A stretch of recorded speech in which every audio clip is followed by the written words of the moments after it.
اسرائیل نے اس وقت غزہ پٹی میں جو بربریت مچا رکھی ہے اس سے ثابت ہو گیا ہے کہ غزہ پر حملے حماس کو ختم کرنے کا محض ایک بھونڈا بہانہ ہے۔ اصل مقصد غزہ پٹی کو خالی کرا کر اس پر قبضہ کرنا ہے۔ 7 اکتوبر کے بعد سے غزہ کی چھوٹی سی پٹی پر 25 سے 30 ہزار ٹن بمباری کی جا چکی ہے، جس کی ایکسپلوسو طاقت ہیروشیما پر ہونے والے ایٹمی حملے سے 2 گنا ہے۔ برسوں تک غزہ پٹی کو ہتھیاروں کی تجربہ گاہ کے طور پر استعمال کرنے کے بعد اب ایسا کیا ہوا ہے کہ اسرائیل فلسطینیوں کے پورے محلے، خاندان اور نسلیں ختم کر رہا ہے۔ اسرائیل اور اس کے اتحادی ممالک مصر پر دباؤ ڈال رہے ہیں کہ وہ غزہ کے زیادہ سے زیادہ فلسطینیوں کو اپنے ہاں صحرائے سینا میں جگہ دے۔ اسرائیل کی ٹاپ لیڈرشپ کھلے عام کہہ رہی ہے کہ غزہ کے فلسطینیوں کو مختلف ملکوں میں بھیج دینا چاہیے۔ نارمل انسان اس قسم کی باتوں کو نسل کشی کہتے ہیں۔ جدید دور میں جنگیں اتنی ایڈوانسڈ ہو گئی ہیں کہ اس قسم کی سکارچڈ ارتھ جنگی مہم دور سے نظر آ جاتی ہے۔ یعنی اپنے پیچھے سب کچھ تباہ برباد کرنے کی اسٹریٹجی اس وقت اپنائی جاتی ہے جب کسی خاص کام کے لیے زمین کو خالی کرا کر اس پر قبضہ کرنا ہو۔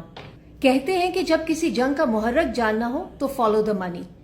تو پہلی منی ٹریل ہمیں لے جاتی ہے وہیں تیل اور گیس کے ذخائر کی طرف۔ یہ اس جنگ کی امیڈیٹ وجہ ہے۔ 7 اکتوبر کے بعد سے دوران جنگ ہی اسرائیل نے تیل اور گیس کی 6 بڑی عالمی کمپنیوں کو مقبوضہ فلسطینی علاقوں میں ایکسپلوریشن کے 12 لائسنس جاری کیے ہیں۔ جی ہاں، صدام حسین کے ویپنز آف ماس ڈسٹرکشن والی کہانی دہرائی جا رہی ہے۔ کوئی 4 سال پہلے اقوام متحدہ نے باضابطہ طور پر ایک رپورٹ میں کہہ دیا تھا کہ غزہ پٹی، مغربی اردن اور اسرائیل میں اربوں کھربوں ڈالر کے تیل اور گیس کے ذخائر موجود ہیں۔ اسرائیل اس میں سے فلسطینیوں کا حصہ بھی مارنا چاہتا ہے، ظاہر ہے۔ دوسری منی ٹریل ہمیں لے جاتی ہے بین گورین کینال کی طرف۔ اس کا آئیڈیا 1963 میں پیش کیا گیا تھا کہ مصر کی سویز کینال کے مقابلے میں ایک ایسی مصنوعی نہر بنائی جائے جو مکمل طور پر اسرائیل اور یورپی ملکوں کے کنٹرول میں ہو اور جسے عالمی بحری تجارت کے لیے مرکزی راستہ بنایا جا سکے۔ بین گورین کینال کو جنوبی اسرائیل سے اوپر صحرائے نیگف اور وہاں سے گھوم کر مغرب کی طرف بحیرہ روم میں لے جانے کا پلان تھا۔ یہ منصوبہ 2 وجہ سے اس وقت آگے نہیں بڑھ سکا۔ ایک تو یہ کہ بین گورین کینال کے لیے سب سے چھوٹا راستہ غزہ سے ہو کر گزرتا ہے۔ دوسرا یہ کہ 1963 میں ٹیکنالوجی اتنی ایڈوانس نہیں تھی کہ وہاں کی پتھریلی اونچی نیچی زمین کو کم خرچ اور کم وقت میں کھودا جا سکے۔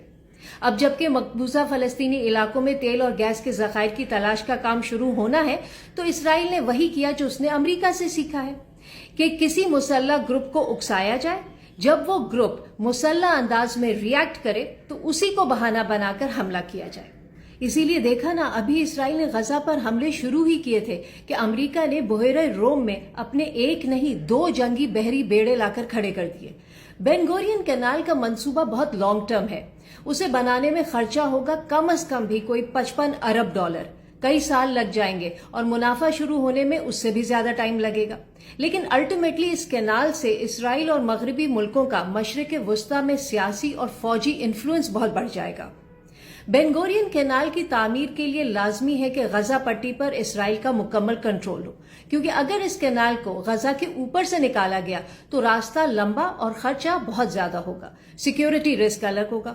حماس جب چاہے گا کینال میں بحری جہازوں پر راکٹ حملے کر کے کینال بلاک کر سکے گا۔ اسرائیل اب غزہ میں گھس گیا ہے تو یہ تو طے ہے کہ وہ وہاں سے اپنی مرضی سے تو نہیں نکلے گا۔ پچھلے 2-4 برسوں میں کچھ ایسی چیزیں ہوئی ہیں کہ اسرائیل اور مغربی ملکوں کو لگنے لگا ہے کہ اگر انہیں مشرق وسطی میں اپنا کنٹرول برقرار رکھنا ہے تو یہ کینال لازمی ہے۔ یاد ہے جب 2021 میں ایک بڑا بحری جہاز سویز کینال میں 6 دن کے لیے پھنس گیا تھا، اس سے اربوں ڈالر کا نقصان ہوا اور دنیا بھر کی سپلائی چین کئی مہینوں تک متاثر رہی۔ اسرائیل جو اپنی ضرورت کا مکمل تیل امپورٹ کرتا ہے وہ بری طرح اٹک گیا تھا۔ پھر یہ کہ مشرق وسطی میں چین اور روس کی بڑھتی ہوئی سرمایہ کاری سے خطے میں طاقت کا توازن بدل رہا ہے۔ صرف ایک عراق کی ہی مثال لے لیں، وہاں تیل کی صنعت میں مغربی کمپنیاں آؤٹ اور چینی کمپنیاں ان ہو رہی ہیں، اور چین اپنے روڈ اینڈ بیلٹ منصوبے کے ذریعے ایشیا سے لے کر مشرق وسطی تک تمام آبی گزرگاہوں یعنی تمام اسٹریٹجک واٹر ویز پر معاشی کنٹرول حاصل کر رہا ہے۔ عرب ممالک بھی کم از کم معاشی طور پر فی الحال مغربی ڈپینڈنس سے باہر آ رہے ہیں۔ ترقی پذیر ملکوں کے خام مال کے بغیر امریکہ اور یورپ کی معیشتیں چل نہیں سکتی، اسی لیے وہ فلسطینی نسل کشی میں اسرائیل کی فل مدد کر رہے ہیں۔ لیٹسٹ یہ ہے کہ اسرائیل کی قابض فوج نے غزہ پٹی کی بندرگاہ کا آپریشنل کنٹرول حاصل کر لیا ہے۔ فلسطینیوں کو شمالی غزہ خالی کرنے کے بعد اب جنوبی غزہ کے علاقے بھی خالی کرنے کی وارننگ دے دی ہے، لیکن یہ نہیں بتایا کہ وہ کہاں جائیں۔ یہ ایک طرح سے مصر پہ دباؤ ہے کہ وہ اپنی سرحدی رفح کراسنگ فلسطینیوں کے لیے کھولے۔ اسرائیل نے کہا ہے کہ غزہ میں اب صرف وہ حکومت آئے گی جو اسرائیلی قبضے کو قبول کرے گی، اور امریکہ نے تجویز دی ہے کہ غزہ کے 23 لاکھ فلسطینیوں میں سے جو اسرائیلی حملوں میں بچ جائیں گے، جب اسرائیل انہیں مصر میں دھکیل دے گا تو غزہ پٹی پر مغربی ملکوں کے کولیشن کی حکمرانی قائم ہو۔ مغربی کنارے کے لیے بھی ایسا ہی پلان زیر عمل ہے۔